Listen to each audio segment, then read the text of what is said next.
द्वन्द्वातीतं गगनसदृशं सत्त्वमस्यादिलक्ष्यम् एकं नित्यं विमलमचलं सर्वधी साक्षिभूतम् भावाधीतं त्रिगुणरहितं सद्गुरुं तं Namami.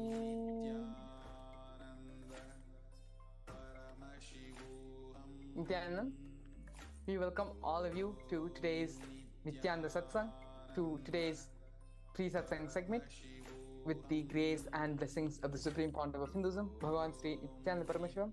Today we are celebrating the Hanuman Jayanthii by the de facto KAILASA embassies all across the globe, by the various spiritual embassies of KAILASA, and by the various temples, monasteries of the KAILASA nation. And today we're going to be entering and learning a little bit more on Hanuman, as today is the celebration of the Hanuman's Jayanti. Past couple of days we were celebrating the glorious life of Sri Ramachandra Prabhu, learning how we can become leaders, how we can become role models from the life of Sri Rama, taking from the various understandings which the Supreme Pontiff of Hinduism has given to us about Sri Ramachandra Prabhu, how the Supreme Pontiff of Hinduism himself had lived the life of these powerful cognitions, has been a role model for all of us in terms of becoming a leader and radiating the leadership consciousness. So there was so much we had gone over the past couple of days, learning about Sri Rama, learning about the life of Sri Ramachandra Prabhu, celebrating his 10-day Brahmotsavam, and today we are celebrating the Hanuman Jayanti, celebrating the advent, the happening, and the glorious Mahapurusha Hanuman. So we're going to be starting on today's topic from a few powerful cognitions given by the Supreme Pontiff of Hinduism about Hanuman, where the Supreme Pontiff of Hinduism expanded on who Hanuman is and what we can learn from the life of Hanuman.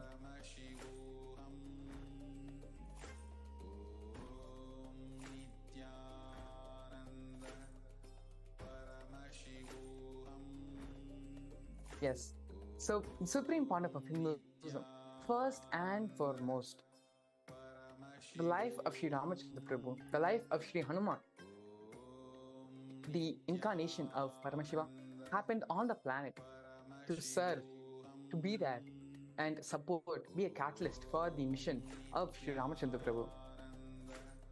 Hanuman, as the Supreme Pontiff of Hinduism says, is the embodiment, the epitome of integrity and responsibility. So exactly what does that mean? If we look into the life of Sri Hanuman, if we look at the various stages of his life, how as a child he grew up, and without understanding and having the proper cognition, having the proper context for the very superhuman powers and abilities and everything he had, how after that he was, cursed wouldn't be the right word, but he was put in a space where he needed to learn integrity, he needed to learn responsibility.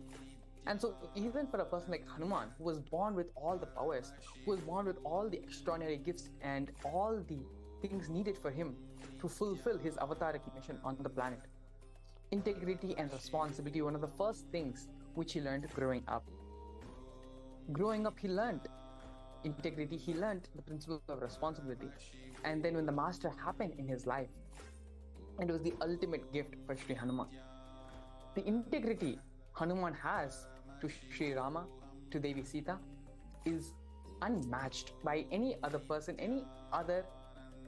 no one else can match the devotion, the integrity Hanuman had. And at the same time, how Hanuman took responsibility for every situation. During the whole Vanavasa period, during the whole kidnapping of Devi Sita, the responsibility which Hanuman took in each and every aspect, whether it was on the first encounter of meeting Sri Rama and Lakshmana, taking them to Sugriva, jumping over the ocean to reach Sri Lanka,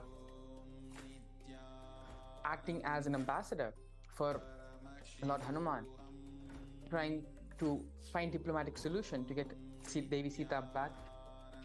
When Lakshmana was injured, when he was hit by the astras of Indrajit, of Ravana's son, how Hanuman took responsibility even then and got the necessary herbs, got the necessary medicines, got even the doctor needed to administer it for Lakshmana. Each and every step of the way, Hanuman took responsibility for the situation. There's so many incidences in the Ramayana where it was because of Hanuman and the responsibility which he took, the whole missions were successful. The whole rescue operation was able to happen.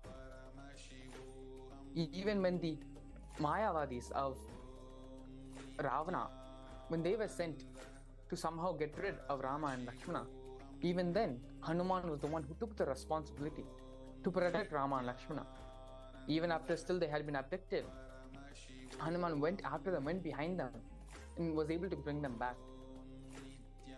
In multiple ways, in so many different aspects, it is the integrity and responsibility which Hanuman radiated, which we all can learn, understand, and start manifesting in our own life as well. Understand it is the responsibility which Lord Hanuman carried, which Lord Hanuman had, through which all the extraordinary powers were able to manifest. And so what is responsibility exactly? As the Supreme Pontiff of Hinduism defines, responsibility is you taking responsibility for each and every situation which is happening in your life. Whether it is good or bad, whether you are the cause for that or not, you taking responsibility for the situation is what is responsibility. Hanuman, even though he had all the extraordinary gifts growing up, because integrity and responsibility was not given to him at that young age, Hanuman had to first learn that. And after learning integrity, after learning responsibility, when the power started to manifest through him, they manifested at such an extraordinary rate. And the amount of good Hanuman has done, not just in the Ramayana, but how we are all being benefited from that today, that can happen only when we take integrity and responsibility for our life and for the things happening around us.